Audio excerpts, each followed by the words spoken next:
Hello everybody, welcome back to the channel. I'm Gebo the Shaman, and today we're talking about the paradox of Libra. So, the sign of Libra is the 7th sign of the zodiac, and so we're talking about the Ascendant. So if you have Libra as your Ascendant, that means Libra in the first house, then you'll have, then you would be a Libra Ascendant, and so that's exactly what we're talking about today. Now, the unique challenges and just really unique situations that Ascendant will put you in.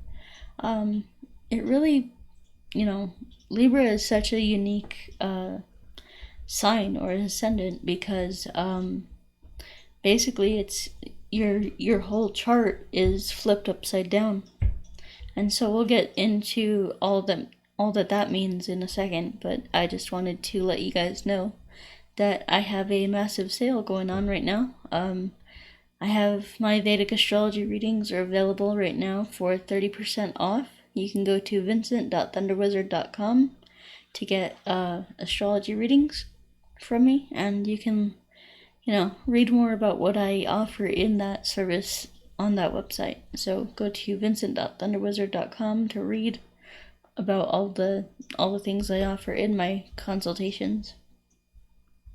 Okay, guys. So, and then we have my Patreon group. My Patreon.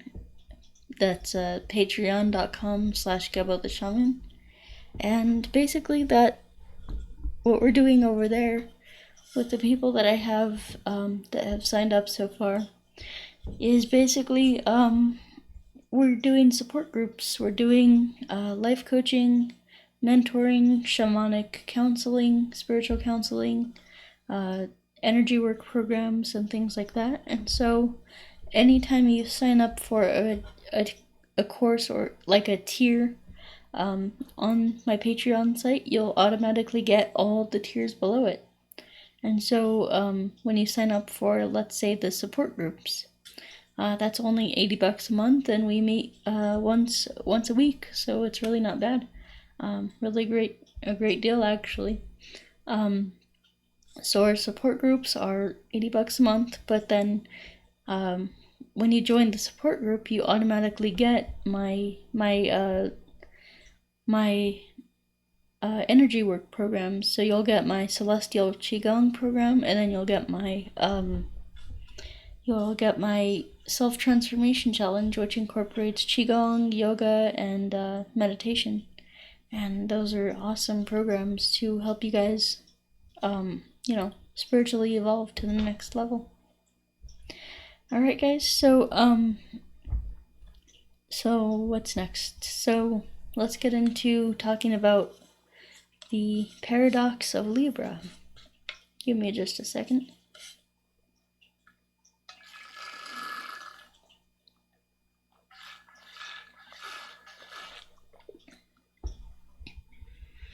Okay, so what happens when we have Libra as the Ascendant?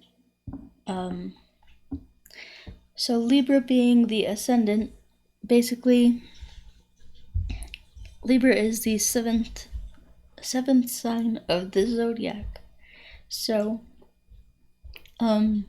traditionally, like Aries would be the first house. So the first house basically means your physical body, and so this is kind of what your whole chart is based around. So knowing your ascendant, you can automatically map out your entire chart. So for example, if you're a Aries ascendant, you would have Aries, Taurus, Gemini, Cancer. You would have like all the signs in all the houses in a certain order. So anyway, so basically what happens with Libra is since Aries is the natural first house and Libra is the natural 7th house, this axis gets flipped. So So now we have the natural 7th house in the 1st house, and the natural 1st house in the 7th house. So this means that your entire chart is just flipped upside down. So what happens when we have this? What would naturally be the 2nd house, which is Taurus, would be in your 8th house. So this kind of means that all of your planets, all of the signs in your zodiac are not comfortable, not like they're not in comfortable placements in comfortable houses.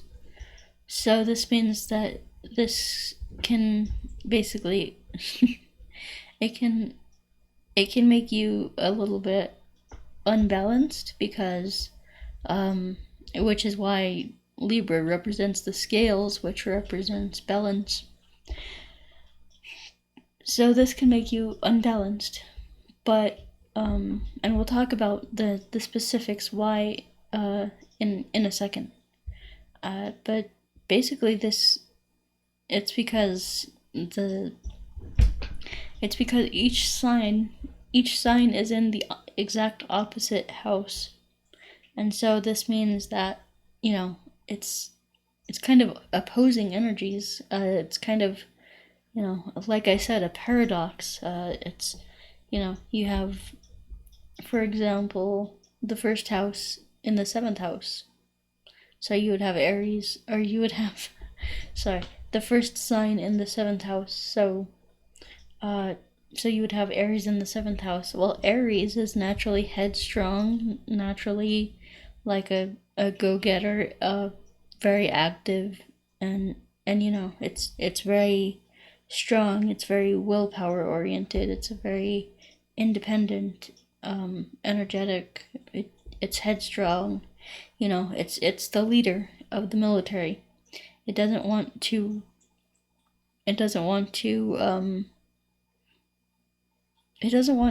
like consider the opinions of others, or doesn't want to it doesn't feel comfortable in the 7th house, which, if you have Libra Ascendant, your Aries will be in the 7th house. So what is the 7th house? Well, the 7th house is the house of relationships. It's the house of marriage, business partnerships.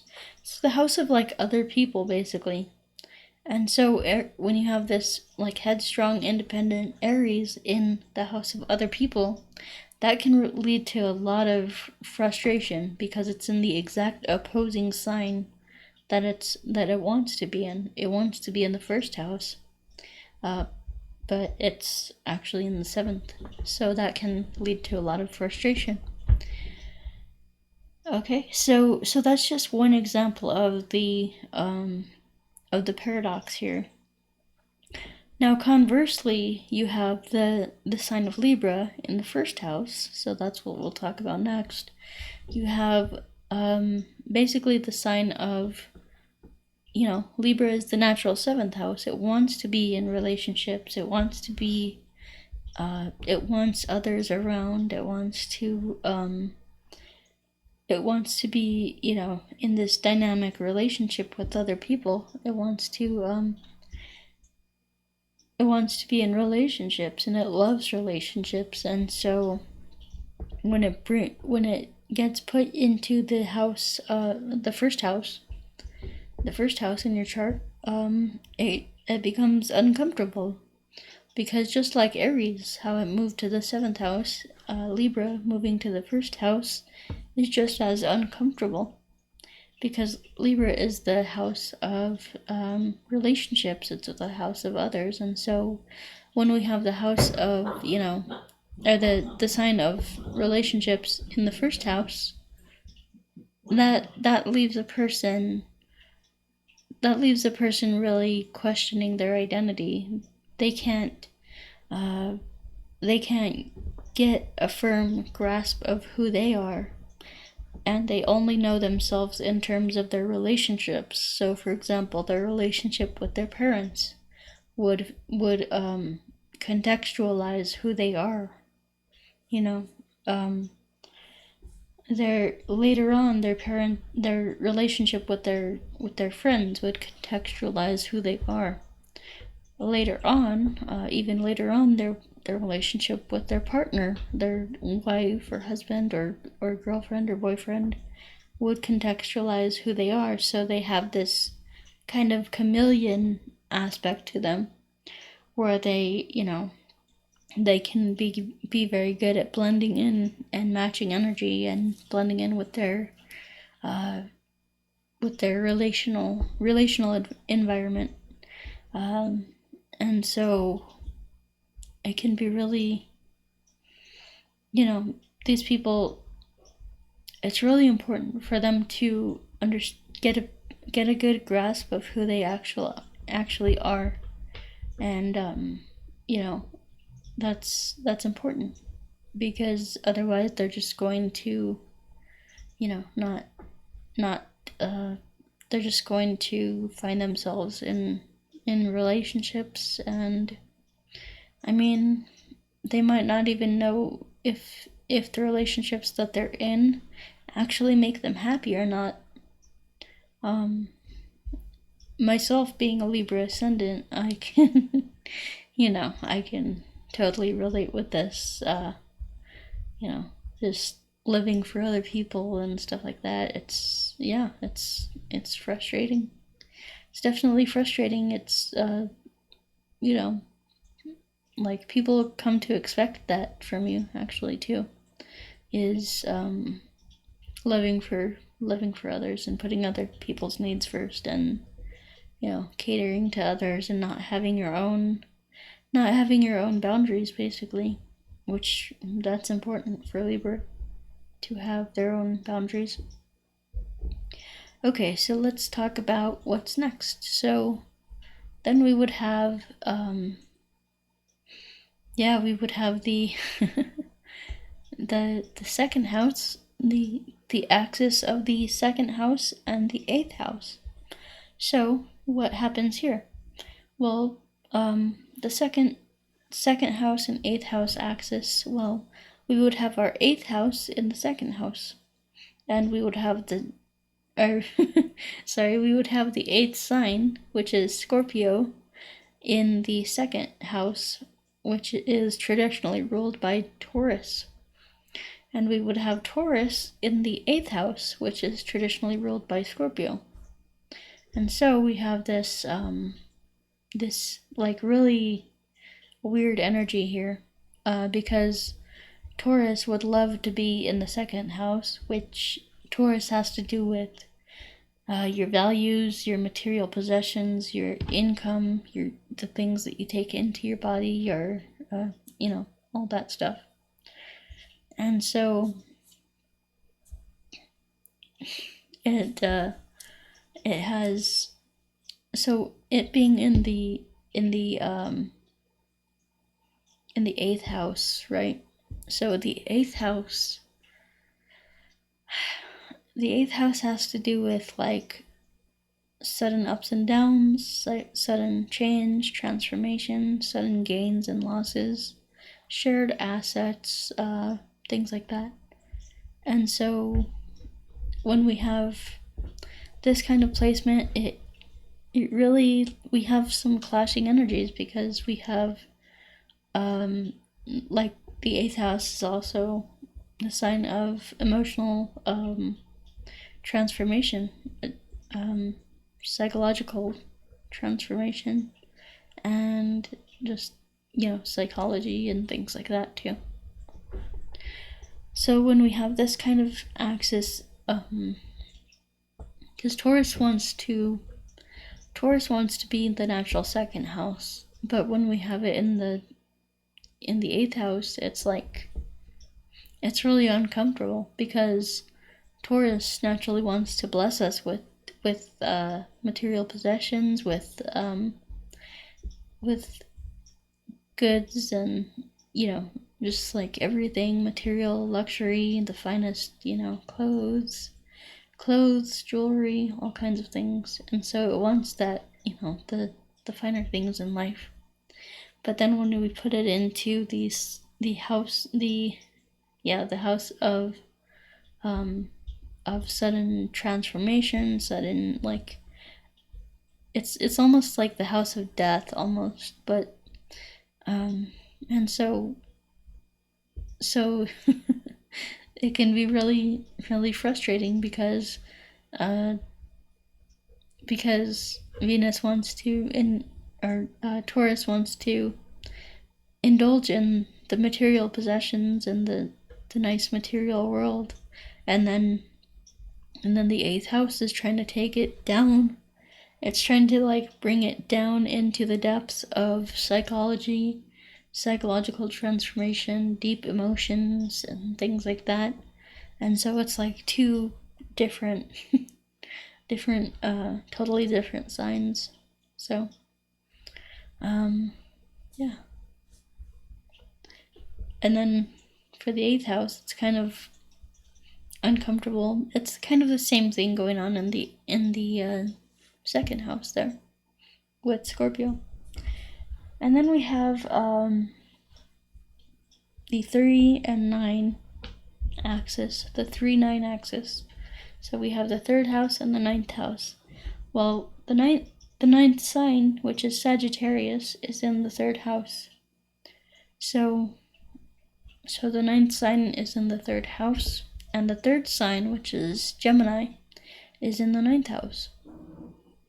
So we have this kind of dynamic. I feel like it's a good dynamic. That might be because I have a lot of planets here. But I feel like, very comfortable with this dynamic. So basically what happens is we have Sagittarius in the 3rd house, and we have Gemini, which is the natural 3rd house, in Sagittarius, in the 9th house, which is traditionally ruled by Sagittarius. So basically we have, Sagittarius in the 3rd house just naturally wants to communicate about philosophy, religion, spirituality, higher education. I don't know why my throat is like this.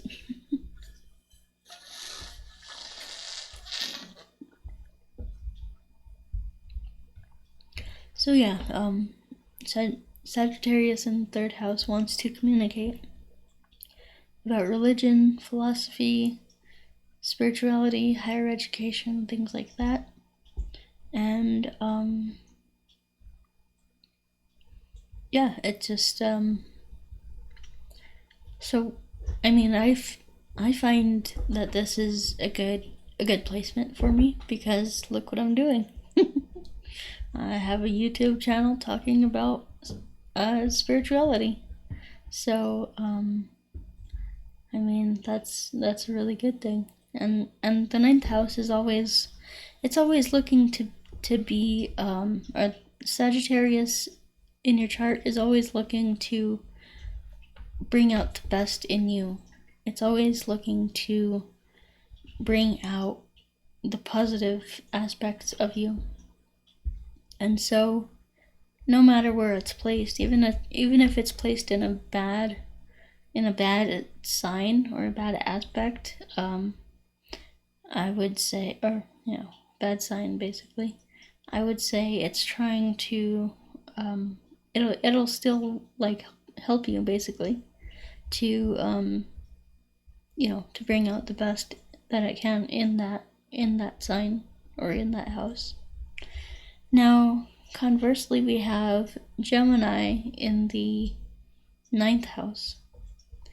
So we have Gemini in the 9th house, and this is kind of doing the same thing, but in a different way.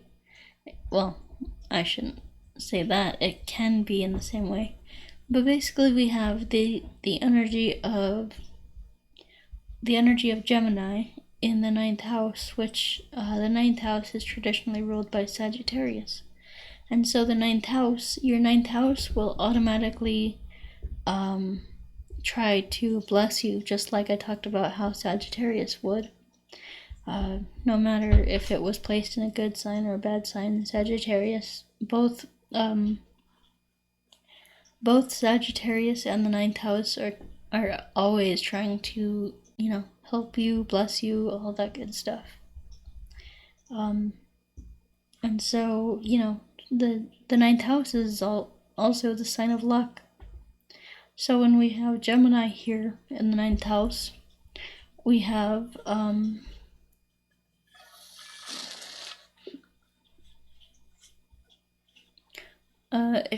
again, it's the same thing. It's communicating about philosophy, religion, philosophy, spirituality, higher education,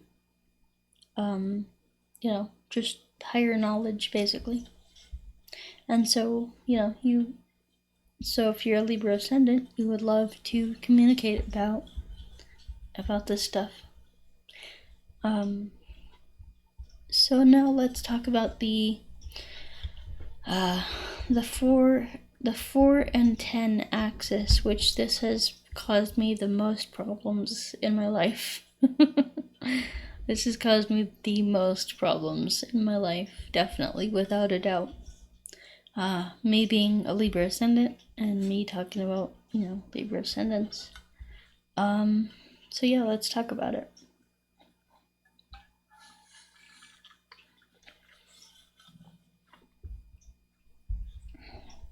So, the 4-10 axis. Basically, what this means is the 4th house and the 10th house are kind of like this in your chart. They're kind of placed like that. So, what is the 4th house? The 4th house is the mother. It's naturally the sign of Cancer. So, the sign of Cancer would naturally fit into the 4th house. And so the 4th house is the mother. It's the nurturing that you got, the love, the support that you got from your mother. It's, the loving, the nurturing, all that good stuff that I totally missed out on. So we have Capricorn here. So we have Capricorn in the 4th house, and we have Cancer in the 10th house. Now, those opposing energies are very hard to reconcile. They are very difficult. So, it's just really difficult.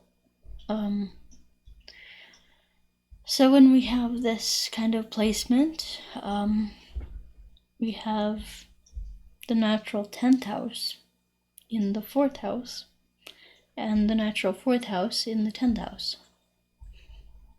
So,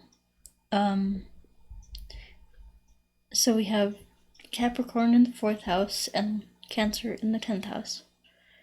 So Capricorn in the 4th house will give you a very demanding, very strict, very authoritarian mother who acts more like your father.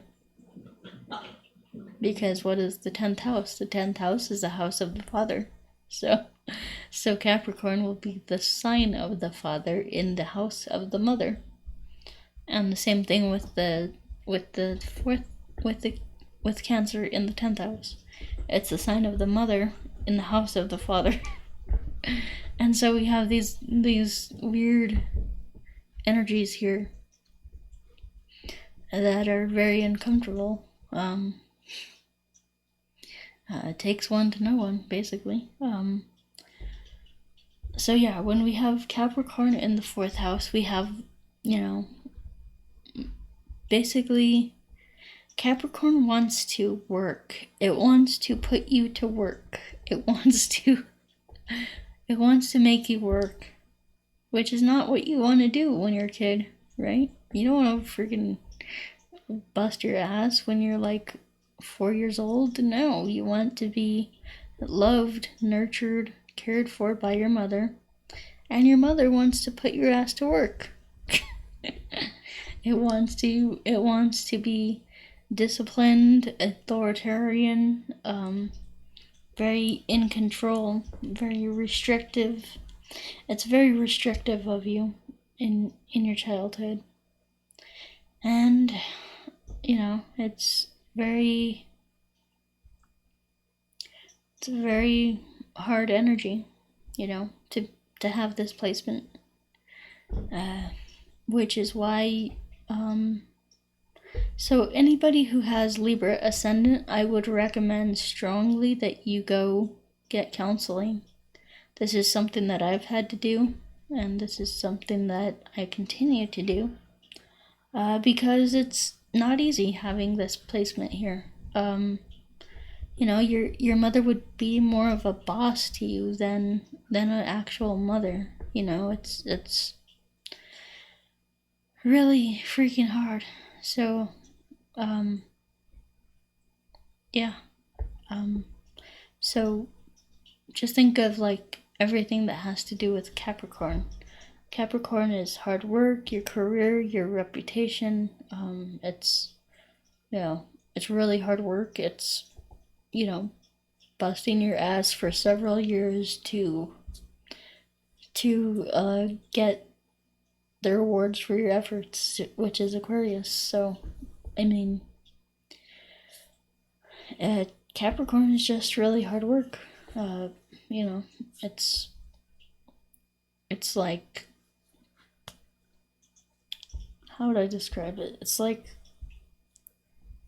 building a tower. That's like going to last the test of time, basically. So whatever you build, it's going to take forever to build, to get the right materials, to cut them in the right way, to configure everything just perfectly. And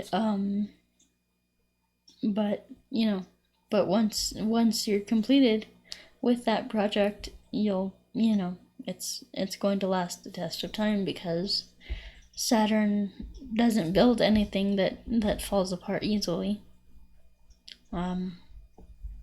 So basically it's basically the sign of really hard work in your fourth house. And so you have also, conversely, we have the sign of Cancer in the 10th house.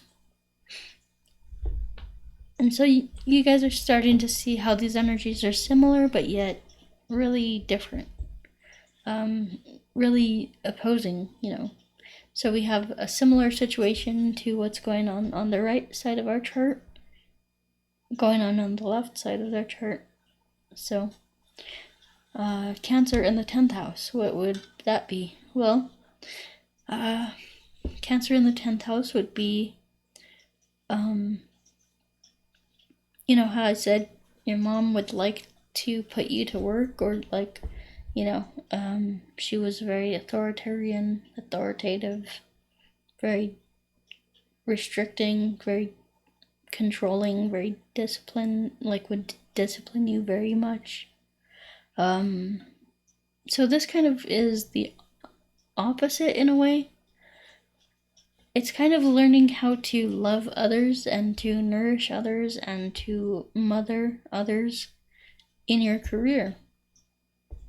So as a career, which is why I'm doing what I'm doing, which is kind of funny, because it's not until I was able to get comfortable with my emotions that I was able to offer support groups and coaching and counseling and mentoring and all that good stuff. It's only until I got comfortable with my own uncomfortable emotions that I was able to do that. So,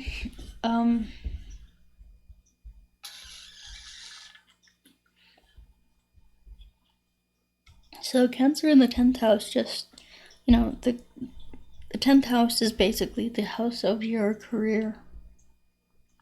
It's the house of your career, and so this will give you an indication of what you want to do as a career.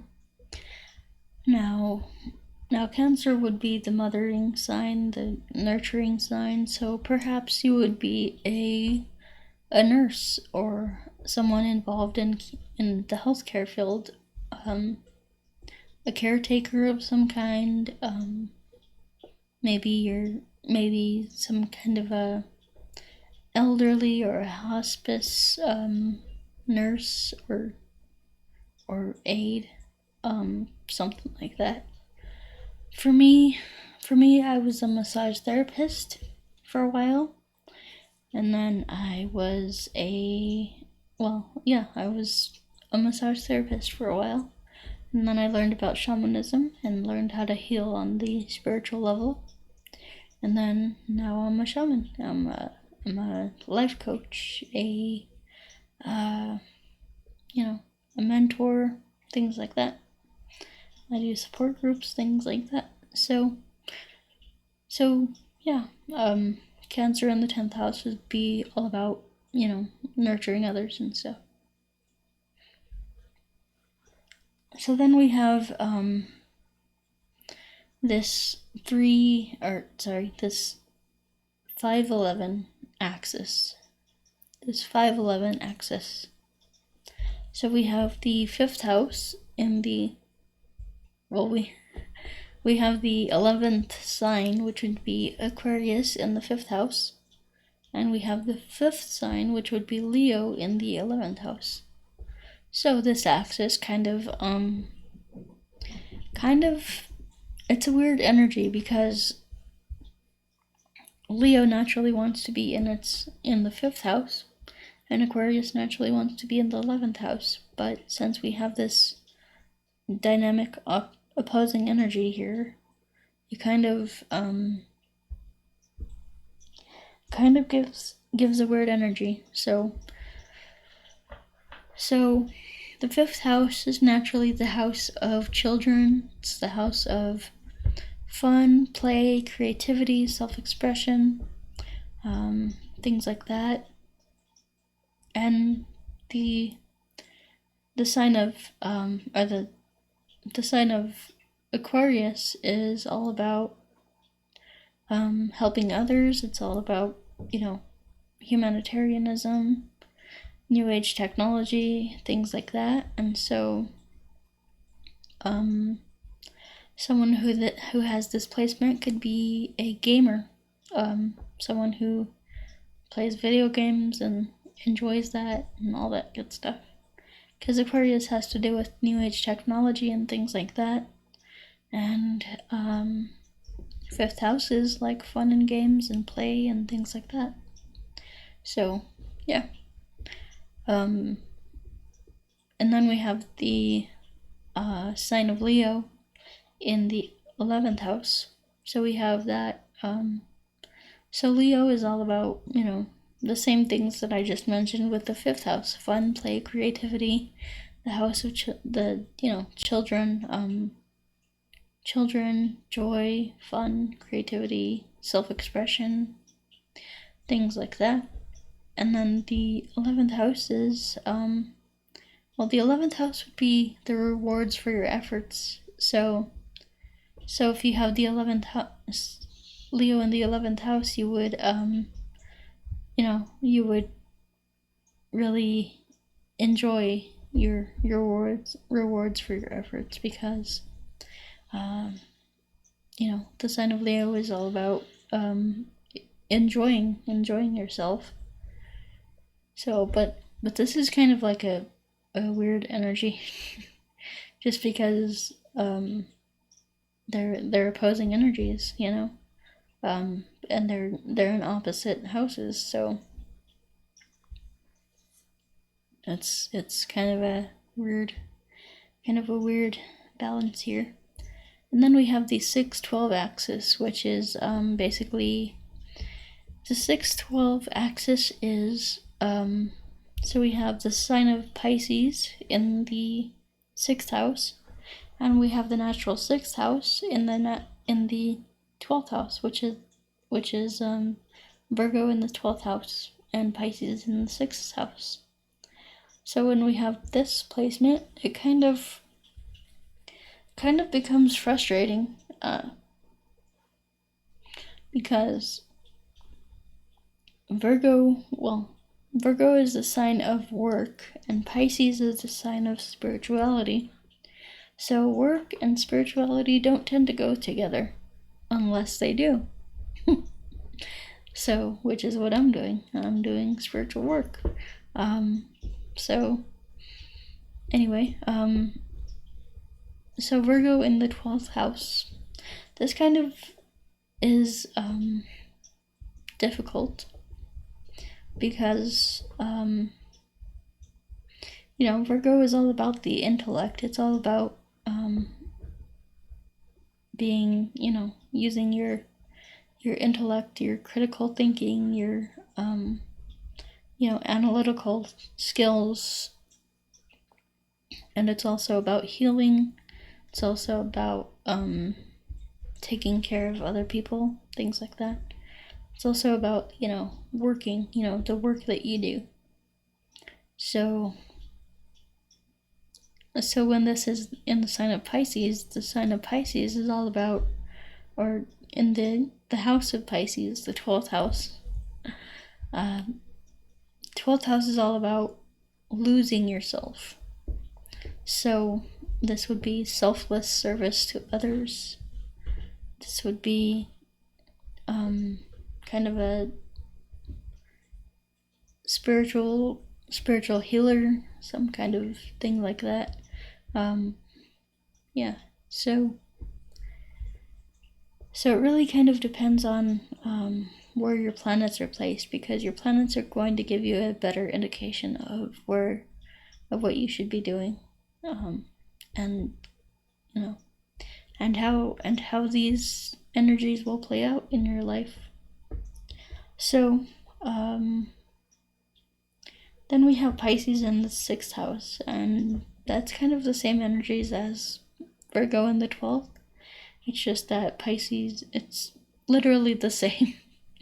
It's literally the same, but it's like reflected opposite. So basically what I want to let you guys know, or like convey to you, is the sign of Libra basically has the same energies on the right side as it does on the left. They're just a different manifestation. And so Libra is kind of the mirror, separating the right and the left. And so,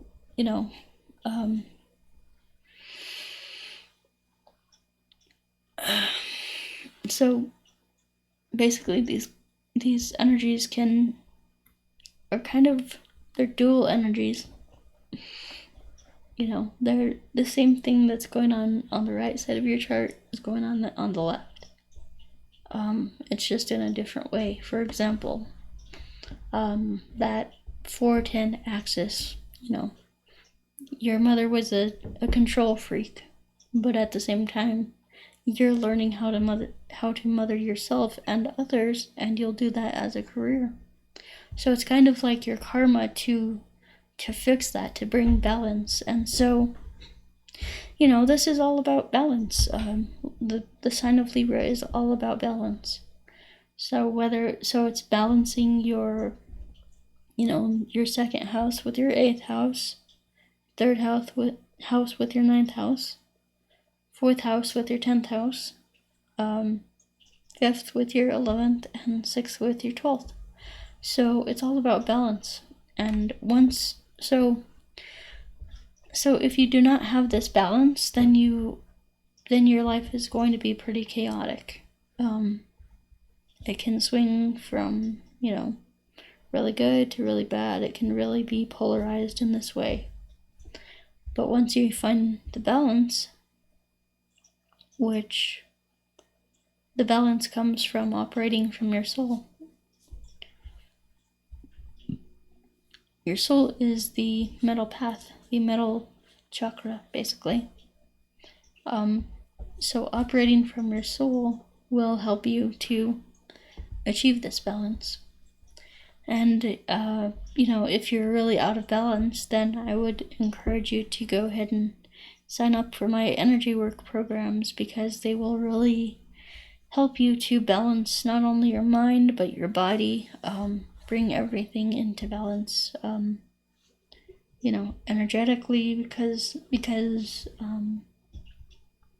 honestly, everything in your life starts at an energetic level.